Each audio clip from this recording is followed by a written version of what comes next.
मैं वीडियो नहीं बना पा रही थी क्योंकि समय ही नहीं मिल पाता है। ओके, लास्ट टाइम जो मैंने वीडियो बनाई थी उसमें हमने फ्रैक्शनल नंबर के 2 टाइप्स लिए थे। आज हम उन्हीं टाइप्स को आगे कंटिन्यू करेंगे। 2 टाइप्स जो स्टार्टिंग की हमने किए थे प्रॉपर फ्रैक्शन और इम्प्रॉपर फ्रैक्शन। आज हम तीसरे टाइप से हम कंटिन्यू करेंगे। तीसरा टाइप जो है हमारा वो है मिक्स्ड फ्रैक्शन। मिक्स्ड फ्रैक्शन जैसे नाम से ही पता लग रहा है, मिक्स, इसमें एक नंबर होल होगा और एक नंबर फ्रैक्शन में होगा। उन दोनों के मिक्स फॉर्म को हम मिक्स्ड फ्रैक्शन बोलते हैं।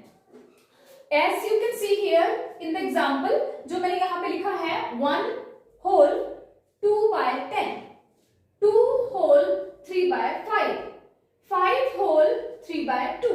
इस तरह के डिजिट को जो हम इस तरह के रिप्रेजेंटेशन में लिखते हैं उन डिजिट को हम मिक्स्ड फ्रैक्शन बोलते हैं। और इन मिक्स्ड फ्रैक्शन को आप सिंप्लीफाई कर सकते हो। सिंप्लीफाई करने का बहुत ही आसान तरीका है। जैसे कि आप, मेरा फर्स्ट एग्जांपल है 1 whole 2/10। आप इसको क्या करोगे, जो ये वाली होल डिजिट है इसको इसके साथ जो डिनोमिनेटर में होता है उसके साथ मल्टीप्लाई करते हैं और न्यूमरेटर के साथ ऐड करते हैं।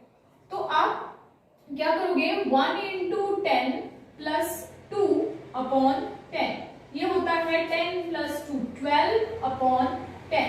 ये आपका सिंप्लीफाइड फॉर्म आता है और इसको आप और शॉर्ट कर सकते हो because both digits come in the table of 2, so you can get 6/5, 6 2s are 12, 5 2s are 10। तो ये आपके पास आपका अल्टीमेट डिजिट जो है फ्रैक्शन के फॉर्म में डिजिट आपके पास आ जाएगा। इस तरह से आप मिक्स्ड फ्रैक्शन को स्टडी करते हो। उसके बाद अगला जो हमारा टाइप है वो है complex fraction. Complex fraction as it also indicate by the name fraction which is complex. Complex means जैसे कि हमको पता है जो फ्रैक्शन होता है उसको हम न्यूमरेटर अपॉन डिनोमिनेटर बोलते हैं, यानी कि अंश अपॉन हर। और उसमें भी अगर हमारा अंश का या हर का फर्दर फ्रैक्शन किया जाए तो वो हमारे पास कॉम्प्लेक्स हो जाता है।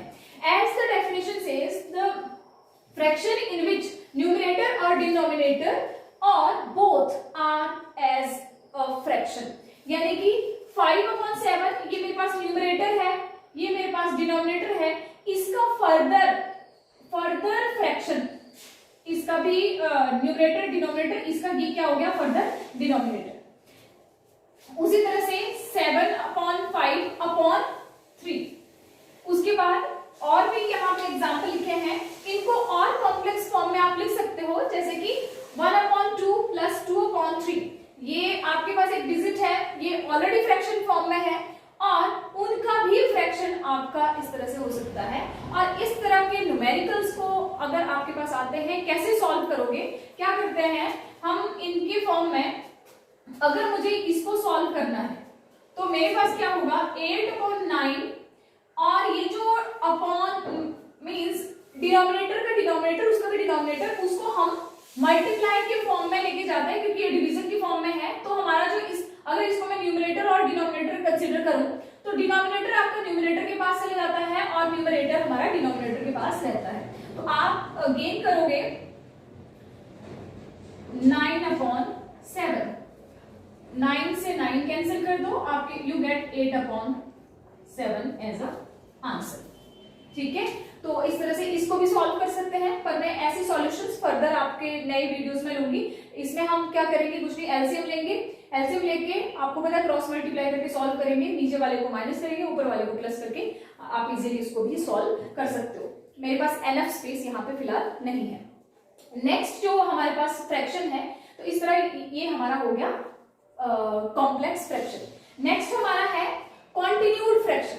कॉन्टिन्यूड फ्रैक्शन का मतलब है कॉन्टिन्यू, जो फ्रैक्शन का भी फ्रैक्शन वो कॉन्टिन्यू रहेगा, यानी कि fraction that contain an additional fraction in the numerator और the denominator are called continued fraction. यानी कि मेरे पास कोई डिजिट है, उसका मैंने फ्रैक्शन बना दिया, उसकी एडिशन कॉन्टिन्यू रहेगी, उसमें ऐड कर दिया, फर्दर मैंने कोई डिजिट ली, उसका मुझे डिनोमिनेटर लेना था, फर्दर मैंने ये लिया, फर्दर ऐड कर दिया, जैसे कि 1/1 plus 1/5, इसका फर्दर ऐड कर दिया 2/3, सो ऑन, ये कंटिन्यू चलता रहेगा। तो इस तरह के फ्रैक्शन को हम बोलते हैं कॉन्टिन्यूड फ्रैक्शन। एक और एग्जांपल मैंने लिया है यहाँ पे, ये एडिशन वाला था, यहाँ पे मैंने कुछ में जो एडिशन और सब्ट्रैक्शन दोनों अल्टरनेटिव वे में यूज हुए हैं। 1/2 सपोज मेरे पास फ्रैक्शन था, तो इसका यहाँ पे 1 से मैंने सब्ट्रैक्ट कर दिया, 2 को फर्दर क्या कहते हैं 5 + 1/2 कर दिया, 4 - 2 का अपॉन 5 कर दिया। तो ये कॉन्टिन्यू आपका जितना मर्जी आप इसको लेके जाना चाहो ले जा सकते हो। तो ये थे आपके पास 5th कॉन्टिन्यूड फ्रैक्शन। और नेक्स्ट जो है आपके पास नेक्स्ट है इक्विवेलेंट फ्रैक्शन और reciprocal fraction. Reciprocal fraction, equivalent fraction and reciprocal fraction. Equivalent fraction as the name indicate equal to fraction which represent the same ratio or the number is called equivalent fraction. As I have taken here the ratio 5:3, 5 fraction 3 and 6 fraction 10, 30:10. How it is equivalent, कैसे ये equal है? First जो हमारा ये रहेगा, क्योंकि ये दोनों आपके प्राइम डिजिट्स हैं, फर्दर ये डिवाइड नहीं होंगे, एंड आई विल टेक 6/10। अगर मैं डिवाइड करूं 2 से डिवाइड करूं, then I will get 3 2s are 6, 5 2s are 10, I will get 3/5। And अगर मल्टीप्लाई करूं, जो आया है हमारा उसको अगर मैं मल्टीप्लाई करूं 3/5 को सेम फैक्टर से, तो हमें वापस वही डिजिट मिलेगी, 3 2s are 6, 5 2s are 10। Okay, और क्या ये फर्दर जो मैंने डिजिट ली है क्या ये इसके इक्विवेलेंट होगा? मेरे पास है 30/50 फ्रैक्शन।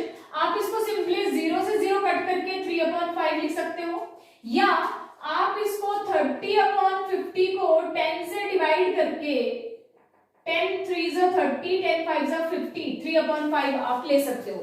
इसमें आप ये देख पा रहे हो कि जो भी डिजिट है उनका जो रिजल्ट है वो हमारे पास सेम फर्स्ट डिजिट की तरह ही आ रहा है। मींस डिजिट हमारे जो मर्जी हो वो इक्वल टू मेन फ्रैक्शन के इक्वल आएगी। इस तरह के फ्रैक्शन को हम बोलते हैं इक्विवेलेंट फ्रैक्शन। तो इसके अगला जो हम फ्रैक्शन डिस्कस करने वाले हैं टाइप, वो है आपका अच्छा एक चीज मैं थोड़ा भूल गई थी, we get the same ratio as multiply or divide n means numerator and denominator by common factor value remains the same of the fraction। जिस फ्रैक्शन के से हम फर्दर आगे वाले जो फ्रैक्शन है वो मल्टीप्लाई करें या उनको डिवाइड करें, वो हमारा सेम होगा मेन फ्रैक्शन के इक्वल। ये आपको इस बात को आपको इस इक्विवेलेंट फ्रैक्शन में याद ख्याल रखना है, ठीक है। उसके अगला जो फ्रैक्शन है आपका वो है reciprocal fraction. Reciprocal as the name indicate, जैसे ये नाम से बता रहा है कि रेसिप्रोकल मींस होता है रिवर्स, यानी कि फ्रैक्शन न्यूमरेटर अपॉन डिनोमिनेटर, अगर जो भी वैल्यू हमारे पास न्यूमरेटर अपॉन डिनोमिनेटर में है उनके फ्रैक्शन आपके अपोजिट हो जाएंगे। डिनोमिनेटर वाली वैल्यू न्यूमरेटर में आ जाएगी, न्यूमरेटर वाली वैल्यू डिनोमिनेटर में आ जाएगी और वो उसका रेसिप्रोकल होगा। Let's see how it is work on.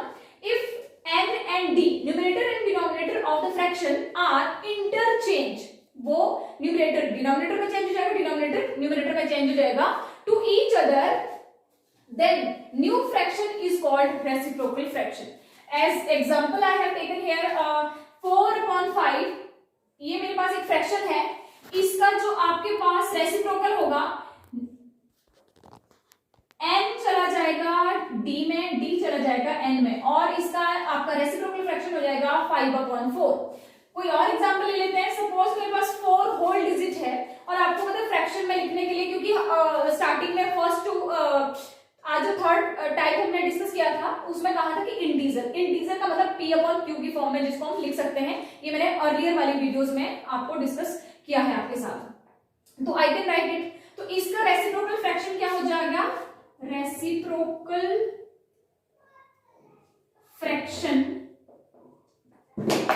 होगा आपका 1/4, यानी कि जो मेरा न्यूमरेटर था वो आपका डिनोमिनेटर में चला गया। अब मेरे पास न्यूमरेटर ये है, डिनोमिनेटर ये है, यानी कि numerator change to denominator, denominator change to numerator. इस तरह के फ्रैक्शन को हम बोल सकते हैं रेसिप्रोकल फ्रैक्शन। जब भी आपको रेसिप्रोकल, ये अक्सर एग्जाम में एक क्वेश्चन नवोदय वालों को ये आता ही आता है कि रेसिप्रोकल फ्रैक्शन आपको निकालना होता है। तो इसके साथ मैं अपनी वीडियो आज टाइप्स ऑफ फ्रैक्शन के साथ यहीं पे क्लोज करती हूँ। फर्दर इसकी जो कॉन्सेप्ट है वो नेक्स्ट वीडियो में लेके आऊंगी। उससे पहले मुझे एक खबर आपके साथ शेयर करनी है, वो है कि मेरी जो आप सेकंड वीडियो थी, जो मैंने फर्स्ट के बाद सेकंड जो बनाई थी, उस वीडियो में ऐड शुरू हो गई है। थैंक यू सो मच, आप लोगों से इतना बेहतर रिव्यू मिल रहा है और सभी बच्चे पसंद कर रहे हैं। जो भी लाइक सब्सक्राइब कर रहे हैं उनके लिए भी थैंक यू, जो व्यू कर रहे हैं उनके लिए भी बहुत बहुत थैंक यू सो मच। और मैं चाहती हूँ कि आप मेरी जो ये मेहनत है इसके थ्रू आप अपने लिए खूब बेनिफिट उठाओ, मस्त रहो, खुश रहो। Thank you.